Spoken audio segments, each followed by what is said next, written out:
Welcome back to the Tracie Trendy Show, my lovelies. Another day, another dollar, and another drama. Let's get down to this love after lockup. Mm-mm-mm. And let's get down to the low down dirt. I mean, Sharp Entertainment dug down in the crates, and they got Chelsea back. And Chelsea was filming her episodes probably about soon after her Love During Lockup episode end. So this is a while ago.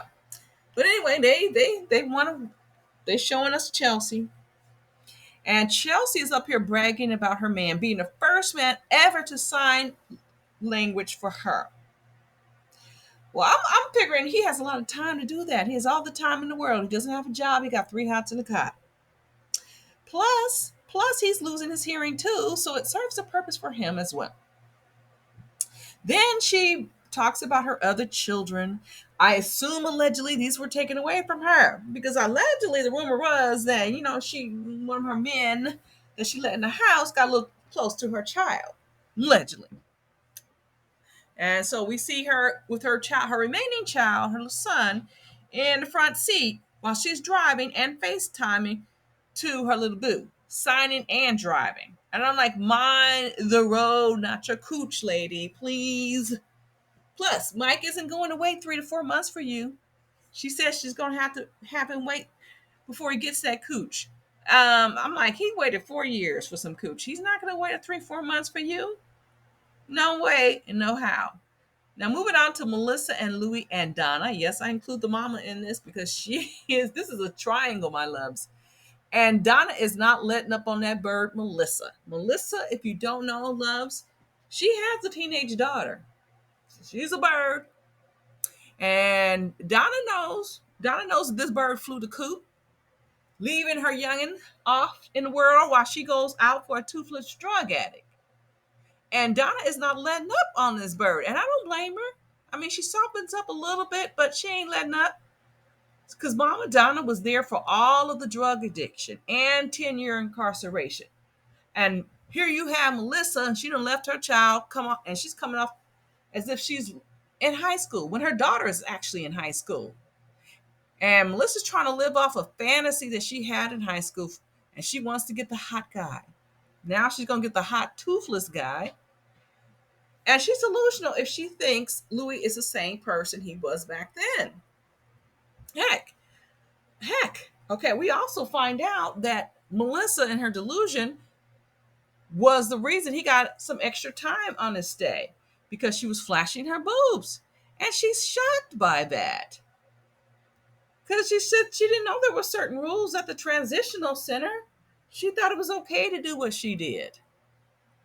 So at the end, I'm glad that Melissa showed some respect. So this is towards the end when he's being released. Melissa and Donna, I think, are going to be good together. I think they got a love-hate relationship.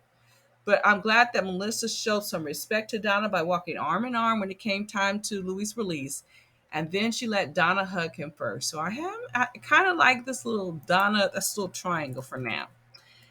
Moving on to Sheree and Anthony. We got another bird here, and this bird wants this man to be stepdaddy to her son and everything.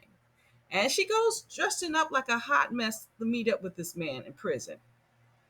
But I will say I love how she sat down with her son and told him that he'll always be her number one. I mean, she should get an Oscar for that because why are you going to drive up to some man? If your child is number one, then you got to make sure you slow your roll. If make sure everything works out before you introduce this man. And then you're going to have this son of yours call him daddy. And he's a convict. And this child has a dad that's in his life. Yet some man in prison is going to tell this boy's real dad where he lacks as a dad. This is going to cause a whole bunch of issues. She's got two men in here, and she'll try to start some kind of triangle. Because you can't tell one man how to raise his child, and this man is in prison, and the government is raising him. And I think Anthony needs to go somewhere with that. Moving on to Andy and Britt. Now, I must say, Andy was trying to be the best man who he could be in this episode. He was mindful of the feelings of Gracie, which I respect. And this was a sharp contrast to Brittany. Gracie used her youth to raise her siblings and Brittany's children, and she's calling her selfish. Get out of here with that. Now, I know that Brittany was put in a hard place when Gracie wanted to spend time with her, but Brittany explained her reasoning for wanting to get on the road because she had other kids to see. However, I wish she would have been more gentle with Gracie, who is obviously a sensitive soul and needed acknowledgement. Hug her or something. With that said, it doesn't appear as if Brittany minces her words. I thought it was kind of harsh when she told Andy that he couldn't come to the party, and she said it right in front of his son. Now, couldn't she have said that before they got on the road and drove for hours? Seriously, this man's been a grip. And she could have told Andy and his son to hang back at the hotel. Now, I get her reasoning. She didn't want her kids to see a new man, but she had no problem with her daughter riding with Andy, who she has never met in her life. And maybe this is what Andy deserves for creeping out on his wife, Mindy, who finally divorces his butt as of this month. But as of taping, he was still married, loves. He was still married, as I said in previous videos. Now, Mindy and Andy are officially divorced as of this taping of this video. But anyway, I think that Brittany should have done what was I done was to have Gracie pick her up or something, so she can bond with her children. She didn't need Andy and her son there. If she was just going to just toss them to the side, she could have waited for all that. Moving on to Renika and Asanta. Okay. I want to know why Renika's wasting money. She barely has to get a PI. You got about $300 worth of deck. I'm assuming.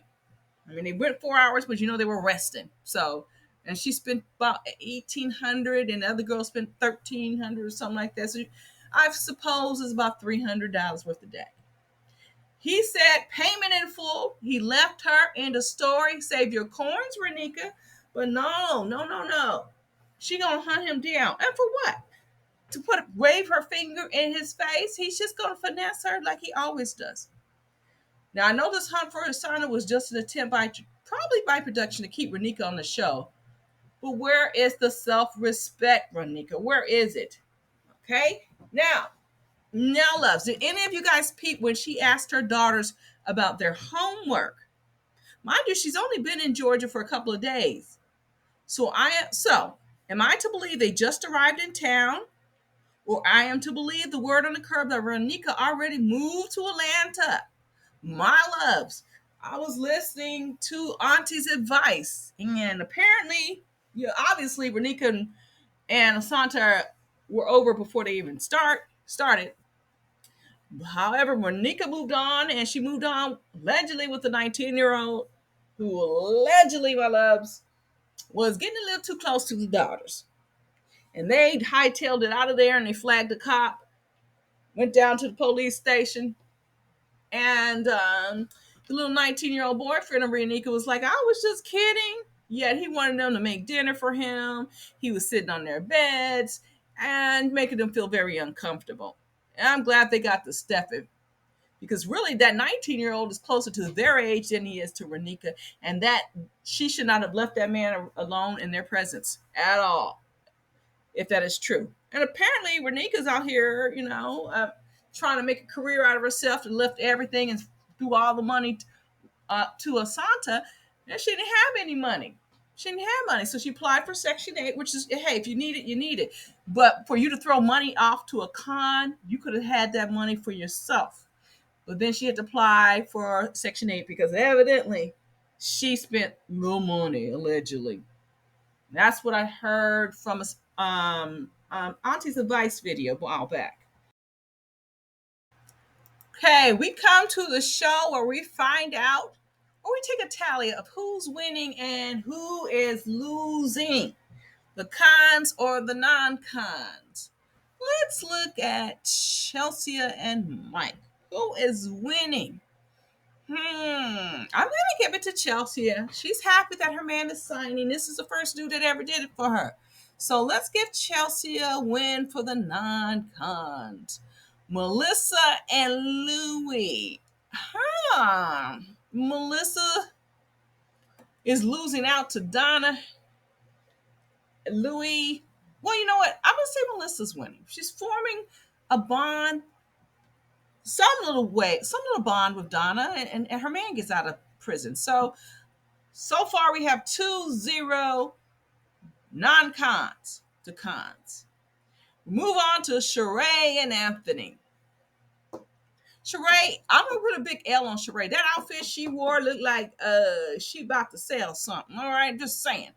She doesn't look like she's running an HR department. So Sheree is gonna take that L. Sheree is gonna take it just because it was just too tacky.